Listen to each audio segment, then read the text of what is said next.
Find the value of x if AC equals 16. So AC is the length of this whole thing. Draw something underneath to show that the length of the entire segment is going to be equal to 16. When you do this, guys, this goes back to like week 1. Part plus a part equals a whole. So we're going to add up the two parts. We're going to set it equal to the whole. So it's going to be 3x plus 2 plus 5x minus 10 is equal to 16. This is an equation where you got to combine like terms, so you got to add the x's together. So you're going to add the 3x and the 5x. That's going to give you 8x. You're going to combine the 2 and the negative 10. Guys, what's 2 minus 10 going to put you at? Negative 8. Perfect. Minus 8, negative 8, however you want to say that, that is perfect. From there, you're going to solve that by adding 8 to both sides. That's going to give you 8x is equal to 24. Divide both sides by 8. Now, guys, remember, I'm doing this without a calculator, so help me with calculations. If I don't get it right, tell me. Okay? So 24 divided by 8 is going to put us at 3. Now, it only asks us for the value of x, so that's our final answer at x equals 3. But please be careful on this test. Please make sure you read the questions again, make sure you understand what it's saying, all that good stuff, because this is definitely going to be an issue. Okay, so, because they're not just going to ask for x, they're going to ask you to plug stuff back in.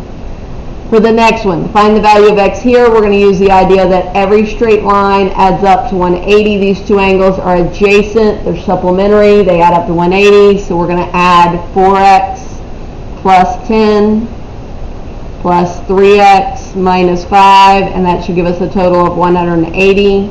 Again, key on this one is the combining like terms.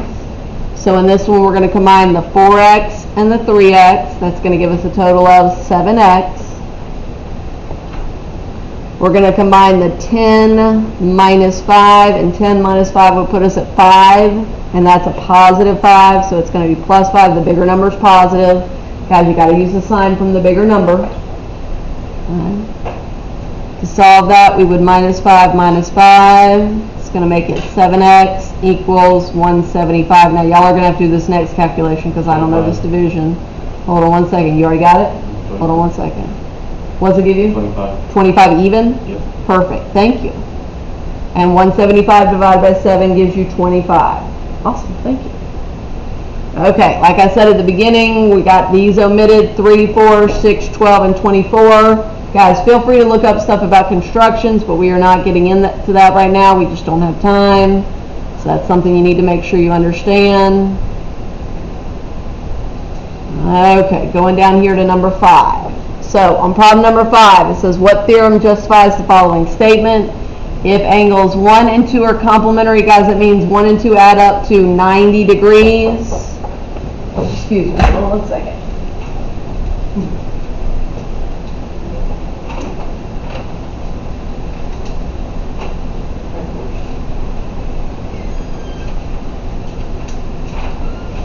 Okay, guys. So 1 and 2 add up to 90 degrees. It also says that 1 and 3 are also 90 degrees when you add them up. Then how are 2 and 3 congruent to each other?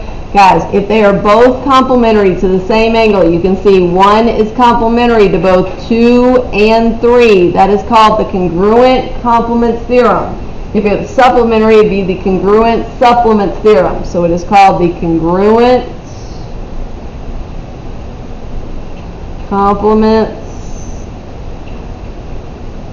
theorem.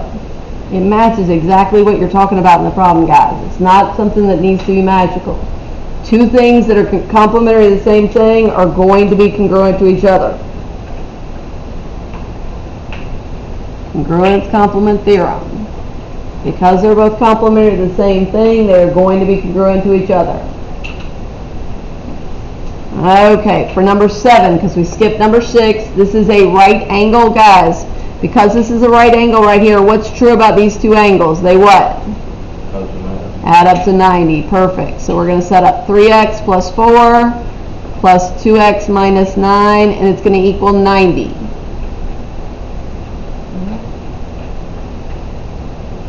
Okay. 3x plus 2x is going to give us 5x. What is 4 minus 9? 4 minus 9. What was it? -5. -5. Perfect. And that equals 90. Add 5, add 5. It's going to give us 5x equals 95. Divide both sides by 5. Was it equal? 19? Perfect. Thank you. There we go. Guys, help with that math, because again, I'm not doing this. I don't have my calculator out even. I'm not even doing it. Okay, the next one says line A is parallel to line B. Line A is also parallel to line C.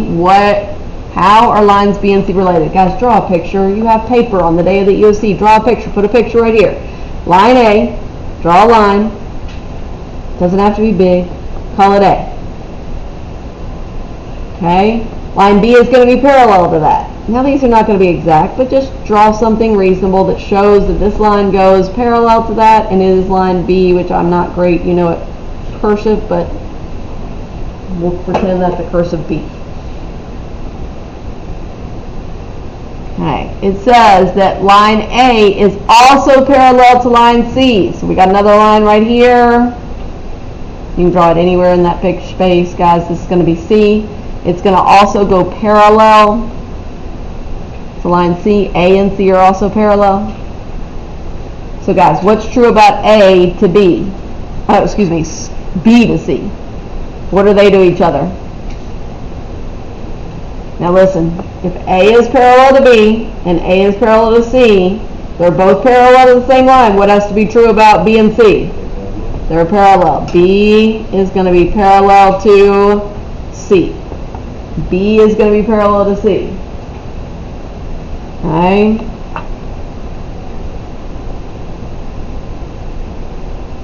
And guys, just so we know what the name of the reason is, two things are going to be parallel to the same objects, means they're going to be parallel to each other. That's based on the transitive property. Just in case they ask that question on there about why. That is the transitive property.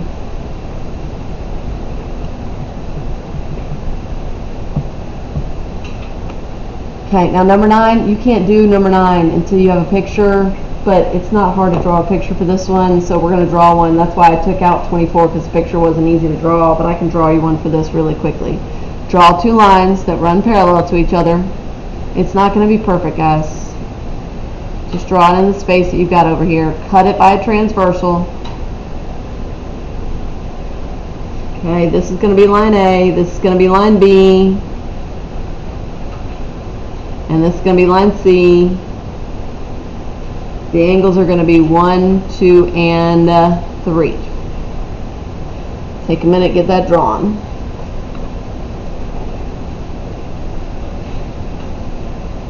For some reason the picture got cut off on this. I don't know where it went. I think it's actually behind it in the document, so we'll just add it to it and go from there. Okay. So it says line A is parallel to line B. These two lines are parallel to each other. That means all the rules about same side interior, corresponding, alternate interior, alternate exterior, all those rules apply. It wants us to prove that angle 1 and angle 3 are supplementary. That means they're going to need to add up to 180 degrees. So to start off with, it says line A is parallel to line B. That's just the information that's up here. The reason for that is given, so that's going to be choice D. That one's this choice right here, so that one's going to be out. Choice D is going to be our first one. Number 2, angles 1 and 2 are supplementary. Guys, if they're on a straight line, then they are going to be supplementary to each other. Okay, which choice is that? A, B, or C? A, B, or C, guys. Which one says that if they make a straight line or straight angle? C. That's going to be C. Then they're going to be supplementary, so that's choice C. Calls them a straight angle. Y'all know that in here we call that a line, but just y'all know that they could use that wording because they love to say that even though it's just a line. Okay, the next one says that 2 and 3 are congruent to each other. Ooh, what kind of angles are on the same side of the transversal, one on the inside, one on the outside, and they're congruent to each other? What kind of angles are those? Alternate interior, alternate exterior, corresponding, or same side interior? Ooh, guys, We need participation here. Come on. Let's get that on there. Which one of those is it? How are 2 and 3 related to each other? Same side. They are on the same side, but this is the exterior and this is the interior. So what does that make it if you have one of each? They are same side, so they're not going to be either of the alternates. What's the only one we haven't talked about then? Corresponding. That's the corresponding ones. Good. So that's going to be corresponding, which is going to be choice B. That's why those two are congruent to each other, because corresponding angle postulate says if the lines are parallel, they are congruent. And then the last one,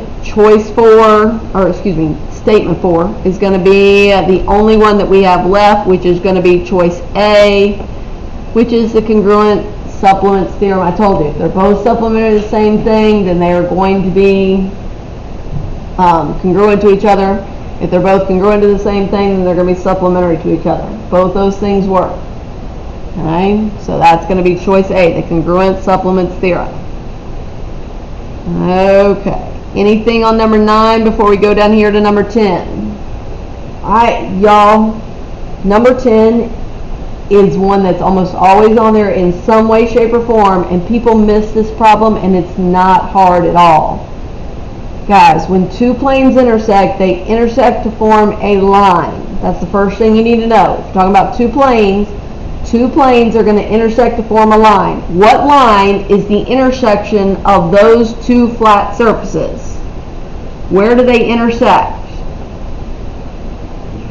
Yeah, that is line HI. This line right here, okay, HI is going to be where those intersect. It is a line where they intersect, because why is it a line, not a line segment? Because planes go on forever. So that's the line where those two things intersect. Wherever points are in both flat surfaces where they intersect, that's going to be the line where they intersect. Oh, we don't have it, but guys, let's draw this real quick. If you have two lines, okay, what do two lines intersect at? A what? Where did two lines intersect at? A what? In the middle. In the middle. What is that? A point. It's just a point.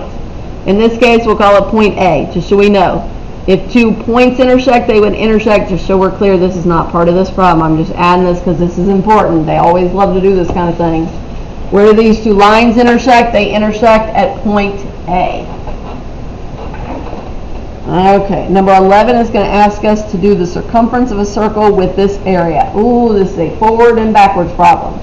Guys, you got to go backwards before you go forward. So it says the area of a circle is 36 pi. Okay, so the formula for the area of a circle on the formula sheet, just going to give it to you because we're not going to get those out right now, is area equals pi r squared. So we know that the area is already given to us at 36 pi. So we're going to plug in 36 pi equals pi r squared. 36 pi equals pi r squared. We just are replacing the a with the area. Okay guys, first things first, what can I get rid of from both sides? The pi. Divide by pi, divide by pi, that's going to cancel out the pi. That's going to give me 36 equals r squared. Now the next question is, how do you get rid of a square? What's the opposite? Square root it. Square root it. We are going to square root both sides. And that's going to mean that, what is square root of 36? 6 equals r. That's our radius. Guess what one of the answer choices is going to be? 6. 36, 6. All these are going to be. Is that the answer to the question? No, because they want us to find their circumference. So we got to plug it in the circumference formula, which is circumference equals 2 pi r. Again, that's on the formula sheet. That's on there. So circumference is going to be equal to 2 times pi times a radius of 6. Now guys, I happen to know that this problem on the EOC was written with it in terms of pi. So if it's going to be in terms of pi, they didn't say to use 3.14 for pi, none of that. We're really only multiplying, ooh, that's way too big. We are really only multiplying the 2 times the 6, and that's going to give us a circumference of 12 pi, our answer. 12 pi. Okay, since we took number 12 out, 13 is going to be our last one, and it's a midpoints problem. Again, this formula is on your formula sheet. It is the midpoint formula. You will be allowed to use that on the day of the EOC. It looks like this. The midpoint formula is x1 plus x2 divided by 2, and then it's y1 plus y2 divided by 2. Add the x's and divide, add the y's and divide. Now guys, just so we're clear, you don't have to write this if you don't want to, but a lot of people do better if they write down, this is x1, this is y1, this is x2, this is y2. Okay. Get that down real quick. Let me just see if there's any more emails about testing. No, don't forget seniors. Your debts need to be paid because they're giving out cap and gowns later this week.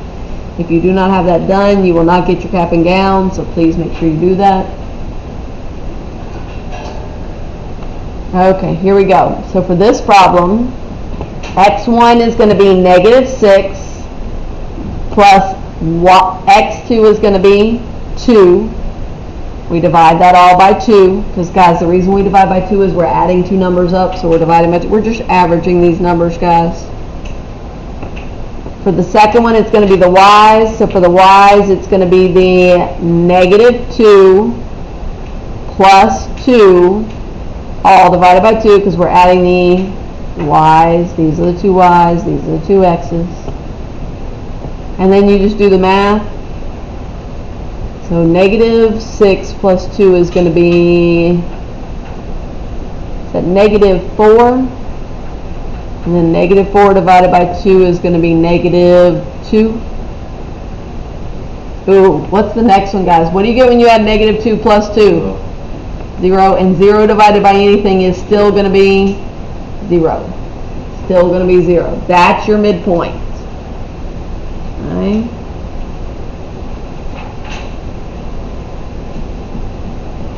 Oh, I'm waiting for somebody to scream. Nobody said anything. I just went and worked it out until we got there. I was waiting for somebody to scream and say something. Guys, nobody saw it? Oh, yeah, I found the coordinates for G. What? Yeah, I found the coordinates for G. The coordinates of G. Did we find the coordinates of G? No, guys, this is a midpoint formula. This is not going to be the other midpoint. You can't do that this way. This is not x1, y1. We talked about this. I went through the whole thing waiting for somebody to say, no, come on, come on, come on. It's a backwards problem. How do you know that? Draw the segment. You've got a segment. It goes from K to G. Okay?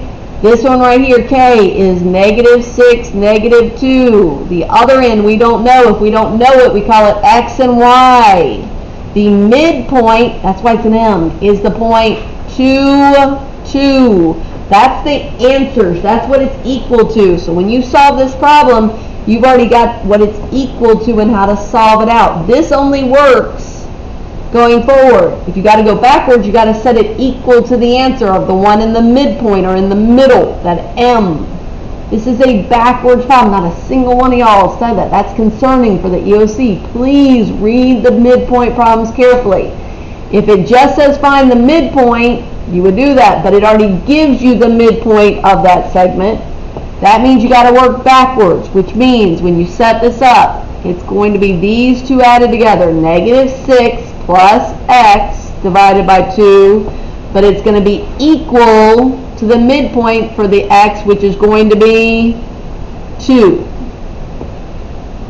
For the y part of it, it's going to be the y's put together, which is going to be -2 plus y, all divided by 2, and it's going to be equal to 2.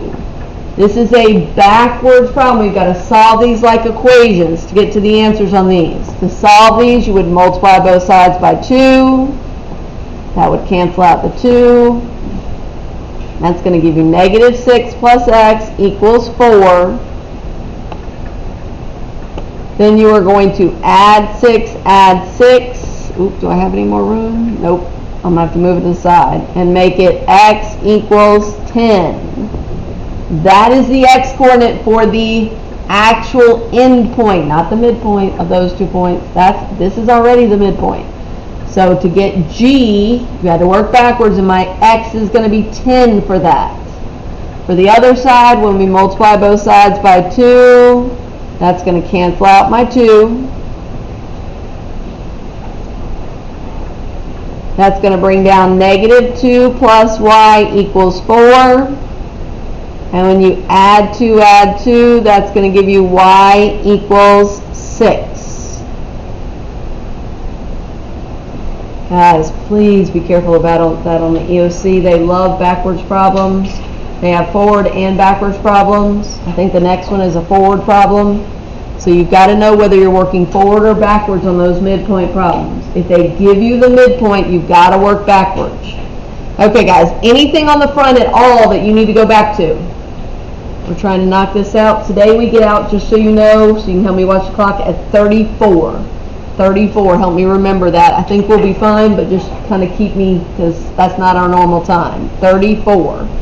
Oh, and if you need a picture of the schedule, I did post it to the door. If anybody needs a picture of it, if you want to know when you need to be back from lunch, any of that kind of stuff, it is posted there. Feel free to get one of those when you head out today. Okay, guys, here we go. 14. Now, this is a midpoint problem going forward. How do you know? Because you're finding segment TR. TR is a segment that just goes from one end to the other. T here, R here. T is going to be 8, -3. The other R is going to be -6 and 8. That way you know that that's just the endpoints and you're trying to find the one in the middle. That means you just need to use that midpoint formula. To do that, we're going to take the x's. This is our x1, y1. It's our x2, y2. So if we're doing this formula, the 2 that we're starting with are going to be our x's. So the 8 and the -6 are going to go together for the first one. For the second one, we're going to put together the -3 and the 8. So that's going to be 8 plus -6, all divided by 2. Yeah, please. Don't you change the sign with -6? No, you don't, because it's not a minus in this formula. That's a very good question. This formula does not have a minus in it. It is a plus in this formula, so you do not change the sign. Now you could write it as 8 minus 6, but it's not going to like get rid of the negative. Some of our formulas do have minuses in them that will change the sign. This does not. That's a very good question. And then we're going to do the y's, which are the pinks, so it's going to be -3 plus 8, all divided by 2. So 8 plus -6, or 8 minus 6, however you want to look at that, it's going to be 2 over 2. -3 plus 8 is going to be what, 5 over 2? Okay, now, just so you know, only because I know what was on the test, the EOC had this in decimal form, so I'm going to go ahead and reduce it down, get down to decimal. 2 divided by 2 is going to put us just at 1. What's the 5/2 as a decimal? 2.5? Perfect. There you go. That would be the final midpoint of that problem. Good. Okay. Now I know, just because of what we have done, that example number, or problem number 15 is an issue on the EOC. Parallel and perpendicular, I don't know why it's so crazy, but remember, if the lines are parallel, you are going to have the same slope. If lines are perpendicular, then you are going to have what's called opposites, reciprocal slopes. Okay, parallel the same, perpendicular is opposite reciprocal. That means you got to flip it over and change the sign. Flip it over and change the sign. Okay. So for this one, we have a slope right here of 3. If the slope is originally 3, for parallel it's still going to be 3. Not a big deal. You just need to know, because it's parallel, it's the same. It's got to go through this point. Now, you are going to need point slope form in order to do this, because you got a point and a slope. So you're going to need point slope form to write this equation. Here's what point slope form looks like. Y minus y1 equals M times X minus X1. Now while you write that down, I'm going to look and see. I don't think that's on your formula sheet, so let me look and just make sure. I want y'all to know whether it's on there or not. It is not. So you're going to have to know that formula to be able to do this, guys. That is one that they do not give you because it's an algebra-based formula they expect you to know. So to plug this in, our M is going to be that 3, our slope, and this is going to be your X1, and this is going to be your Y1. Just so you're clear what we're plugging in where. So if we plug this in, it's going to be Y minus, and here's one with minuses, so this is going to change signs. This is a good thing. So it's going to be Y minus, and then this is going to be your Y1, so it's going to be Y minus 10, making that now into a negative. Our slope is going to be 3, and then it's going to be X minus the 3 right here, so it's going to be X minus that 3, making that 3 now a negative. To solve this, you've got to distribute your 3 across your parentheses.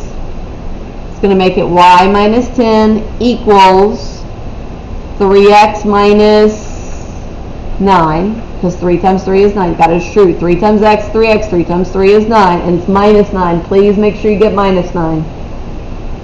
Then when you add 10 to both sides, that's going to give you a final answer of Y equals 3X. What is negative 9 plus 10? What was it? 1 plus 1. Because the bigger number is positive. Now, guys, how do I know these two lines are parallel to each other based on the equation now? What do they have? The same what? Same slope. Perfect. They have the same slope. That's how I know they're parallel. They got that 3x in there. That 3 is the slope, and both of them have the same slope. Perfect. Okay, next one. I keep saying assignment. Problem number 16. What conditions in the figure will prove the lines parallel to each other? Ooh. Okay. So we're going to have to go through and walk through the things that are going to make this parallel to each other. Well, first things first. 2 and 4 are the kind of angles we talked about just a minute ago. How are 2 and 4 related to each other? What kind of angles are those? Corresponding. So angle 2 must be congruent to angle 4 because they are corresponding angles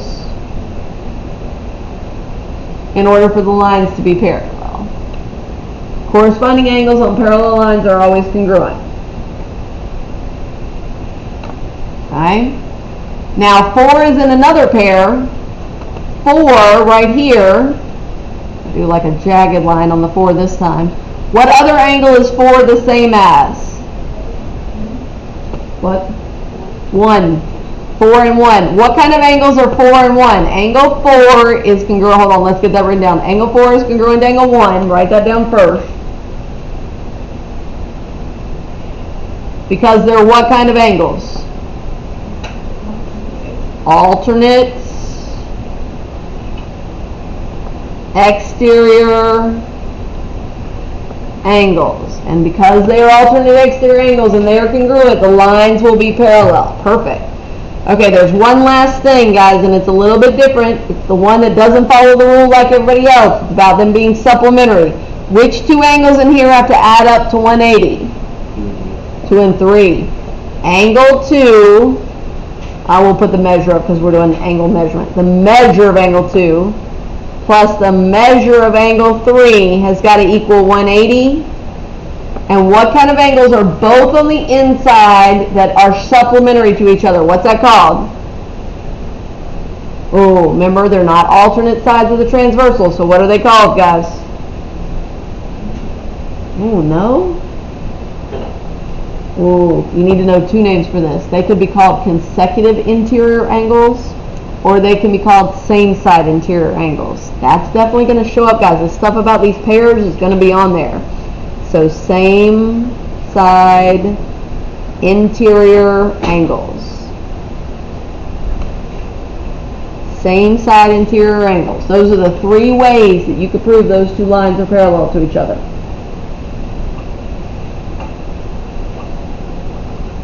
Okay, now this next one is going to require us to use distance formula. Let me see if distance formula is on the formula sheet. Yes, so I'm going to give you distance formula. They said find the length of the segment. They give you the beginning point. They give you the ending point. Okay, you can do it one of two ways, guys. You can do it by Pythagorean theorem, but you're going to need graph paper to do it, and there is graph paper on the back of your EOC sheet that you're going to get when you take the test on Wednesday. But we don't have any right here, so we're going to use distance formula. The distance formula looks like this. It's a big long radical. It's got two sets of parentheses separated by a plus sign in the middle. Inside the plus sign, inside the parentheses, excuse me, you're going to have excuse me, x1 minus x2 squared. And then inside the second one is going to be the same idea, but for the y's, y1 minus y2, and it is squared. Again, this formula is on the formula sheet. This is not one you have to memorize. It is available for you on the formula sheet. Okay? So it's going to look like this. We just have to figure out what numbers go in where. I actually go ahead and set up all this, so I'm going to go ahead and wait and give you a minute to get to here. I go ahead and put everything on there, then fill in the numbers so I don't mess anything up.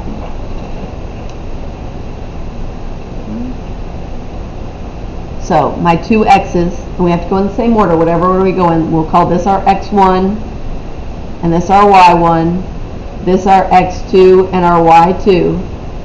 So for the x's, you got the 5 and the negative 3. So we're going to do 5 minus negative 3. But guys, if you got minus negative, what do you turn a double negative into? A positive. That's actually going to actually, I'm going to do it in a different color just so you can see it. That's what, absolutely. The formulas that have minuses in them do change the signs. This is exactly right for the ones you were talking about. Okay, for the second one, we're going to do our y's. The numbers that go in for our y's are negative 2 minus negative 4. But again, do you see you got a double negative again?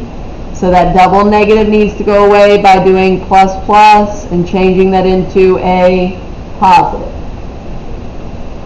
Once you do that, this is just arithmetic from here on out. This is just making sure that you can use your calculator to type these out. 5 plus 3 is going to put you at 8 squared plus, for the second part, it's going to be negative 2 plus 4, which is going to be, isn't that 2? 2 squared. Okay. Now you have calculators that will do this, so grab your calculators, type 8 squared plus 2 squared. Just do it all as one big thing. 8 squared plus 2 squared equals, what's that give you? 68. Okay, and then hit the square root button and round to 1 decimal place. 1 decimal place, what's that give you? 8.2. If you all agree on the rounding. Try it really quick, see if you can do it. Need me to type something, Riley? 68, let's try typing it. I'm going to type it on mine. Here we go. Hit 8, hit the square button, the X with the little 2, plus, and then hit 2 squared, and then hit equals. Did you add them first? That's most common. You can't add because the exponent comes first. So you got to do the squares and in the process of doing the whole thing. That's a very good question because a lot of people are going to try to add them first. So thank you for asking that. Okay. Anybody else getting up to number 17? Anything about that? Which was the one we left out on the back, guys? 24, not till 24? Okay, here we go. We're doing good on time. What did we say, 30 what? 34? We're doing good. We might get there. Okay, what is the intersection of a plane and a line not contained in the plane? Okay, so we're going to draw this. So to draw a plane, just draw a parallelogram. Doesn't need to be fancy, just draw a parallelogram. There's a plane. Draw a line that goes through it that is not, oh no, what is it? A plane and a line not contained in the plane. Ooh! It's not going to touch this plane at all. It never touches the plane. So it's going to be going up here, and it's going to be going like this, and it's never going to touch that plane. It's going up here. It's like this flat surface of this desk, and then this pin that's above it. It's not contained in that plane. Okay? Well, if it never crosses it, it would not have an intersection. But eventually, if it was here, and it was a little bit off, Where would it intersect? Well, let's draw it a different way. Let me show you that line. I'm not going to erase that one because it could go where it doesn't touch it at all, but it's saying it does intersect, so if it intersected, it would intersect like this. It would hit in a spot, and then it would go out the backside. To draw that it goes out the backside, you draw a dash line up to the edge of the paper, and then you extend it on out, solid from there. So where is it actually intersecting at? A what? What is that spot where it's intersecting? If I take this and I stab it through here, it's going to intersect at one what? Point. That is a point.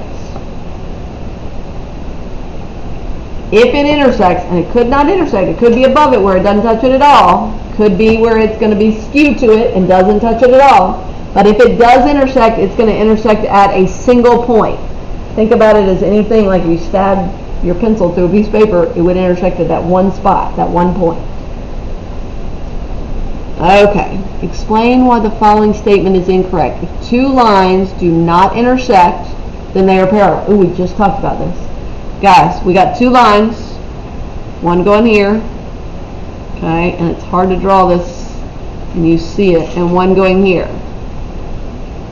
But you got to think of them because they're on different levels. It's like this, like having an overpass. We talked about that, thinking about like an overpass. What is it called when two lines don't intersect, but they do not run parallel? They don't go like this. They go like this. What's that called? What kind of lines are those? Oh, y'all need to know this vocabulary. Y'all need to look over the vocabulary we've gotten to on your EOC review worksheet on the vocabulary and formulas. These are called skew lines, and skew lines do not intersect. Do not intersect, comma, but are not parallel.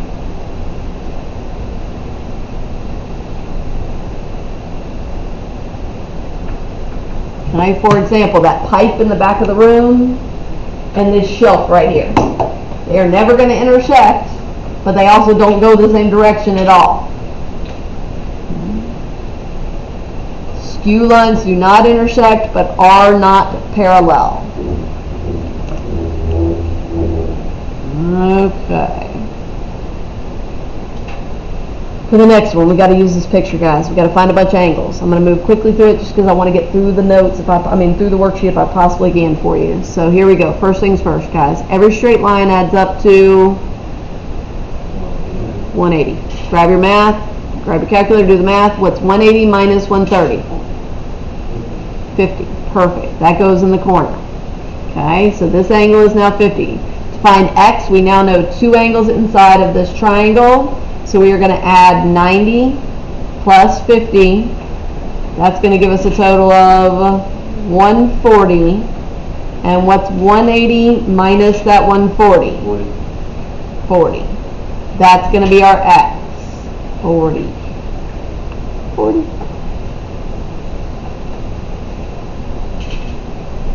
Okay, so far any questions? Wonderful. If this is 40 by vertical angles, this is also going to be 40. Now, to get y and z, we're going to have to come from the other side. So we got to do it again. If we've got 90 and 40, we already did this math, guys. 90 and 40, what's the other angle going to be? 50. And if this angle is 50, what other angle is 50? Y is also going to be 50, so there's my y. I know that y is 50 because they are vertical angles, and vertical angles are always congruent. So now I'm going to do the math again, but guys, y'all see it's the same math again? I got 40 and 50. What's the third angle going to be if I got 40 and 50? That's got to be 90. I don't need to do the math again because I've already done it. 40 and 50, right here, 40, 50. The third angle's got to be 90. Okay, here we go. Right there. Each face of a pyramid is an isosceles triangle with its vertex angle of 72. What is the measure of the base angles of each face? So here we go, guys. Draw an isosceles triangle.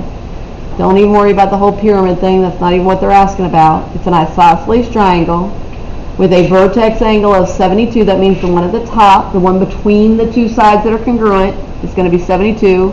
What's the measure of the base angles? Well, to do that, first of all, we need to know that the base angles are going to be congruent to each other. we would take 180 and subtract that 72. What do you get when you subtract 180 minus 72? 108. Then what do we do to that 108 to get each one of our base angles? Divide that by 2, and each base angle is going to be, what was it? 54. Perfect.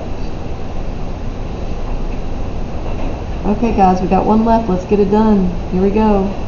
Everybody get to there. I'm going to draw my picture for this one above it just so we have space. So it says, Main Street is parallel. Guys, come on, don't make me let you leave late. Come on, stay with me. It says Main Street is parallel to Oak Street. Draw Main Street. Put that on there. I'm going to write Main Street. Then I'm going to draw one parallel. That's going to be called, what was it? Oak Street? Yeah. Oak Street. Here we go. And then it says Main Street is also parallel to Broad Street, so we got to draw another one that's parallel. That's going to be Broad Street. And Fern Street is perpendicular to Oak Street, so it's got to go at a 90-degree angle, like this, to Oak Street, and this is going to be called Fern Street. Okay? What can you say about Fern Street and Broad Street? So the two we're talking about are Broad right here and Fern right here. What do you know about those if all three of those other lines are parallel? No. If this one intersects at a right angle and these lines are parallel by corresponding angles, this is also going to be a right angle, which means these lines are what? Perpendicular. There you go. Okay guys, see y'all later. Fern Street is perpendicular to Broad Street. Okay, we got one last day tomorrow and we'll go on from there, guys. Our EOC is on Wednesday.